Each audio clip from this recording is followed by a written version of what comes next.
Flood myths are common across a wide range of cultures, extending back into Bronze Age and Neolithic prehistory.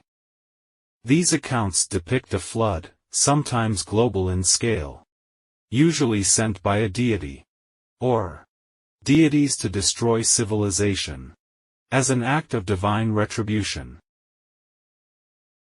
Utnapishtim is the eighth of the antediluvian kings in Mesopotamian legend, just as Noah is the eighth from Enoch in Genesis. He would have lived around 2900 BC, corresponding to the flood deposit at Uruk, between the Gemdit Nasser and early dynastic levels.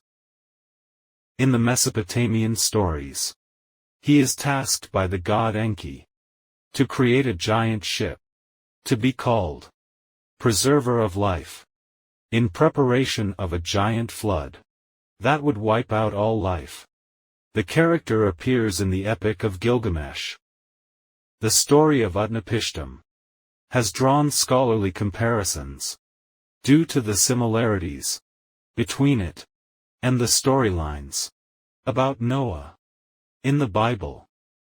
In the 11th tablet of the Semitic Babylonian epic of the legendary king Gilgamesh, we find a flood story which is clearly the source for the Old Testament Noah story. The Gilgamesh story itself is based on an earlier, 3rd millennium BCE myth of the Sumerians.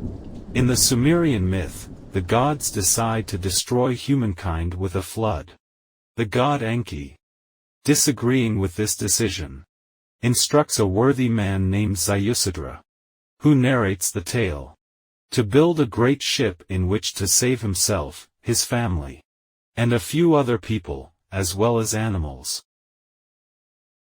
In the later 2nd millennium BCE, Babylonian version, Ziusidra has become Utnapishtim.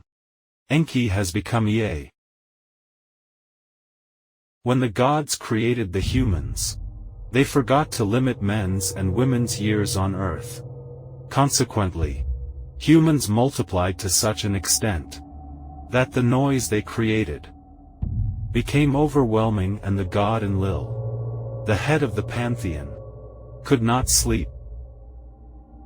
There was Anu, lord of the firmament, their father, and warrior Enlil, their counselor, Ninurta the helper, and Ennugi watcher over canals, and with them also was Ea. So the gods agreed to exterminate mankind. They brought in plague and famine. Everything fails miserably. Then Enlil orders for a flood to destroy all the people. Utnapishtim is warned by Ea, the god of wisdom, of the impending disaster. He is advised to build a ship and save both his kin and animals. The ship was so huge. The ground space was 1 acre. Each side of the deck measured 120 cubits, making a square, with 6 decks below and 7 in all. The storm rages for 7 days and nights. Pusaramuri, the boatman successfully steered the ship amidst the stormy weather and heavy rains. For 6 days and 6 nights, the winds blew, torrent and tempest, and flood, overwhelmed the world. Tempest and flood raged together like warring hosts. When the 7th day dawned, the storm from the south subsided. The sea grew calm. The flood was stilled. There was silence all over, and the surface of the sea stretched as flat as a rooftop. The ship finally lands on Mount Naimesh. After another 7 days, Utnapishtim released a dove, which returned. Then a swallow, which also returned. And finally a raven, on the 9th day, which did not return. The flood clearly now over. Utnapishtim offered a sacrifice on the mountain. And the gods gathered around like flies to savor the smell of the sacrifice. When Enlil had come, when he saw the boat, he was wrath and swelled with anger at the gods. The host of heaven. Has any of these mortals escaped?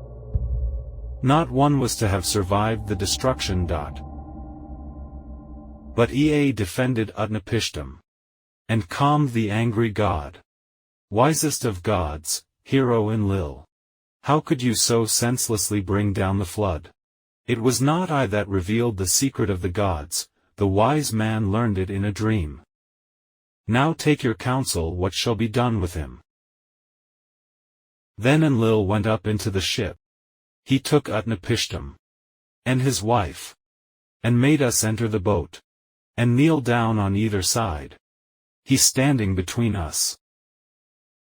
Enlil touched their foreheads to bless them, saying, In time past Utnapishtim was a mortal man.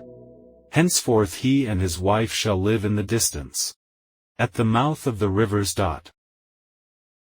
Thus it was that the gods took Utnapishtim, and placed him here to live in the distance, at the mouth of the rivers. Enlil rewarded him, and his wife with immortality. They became the ancestors of a new human race.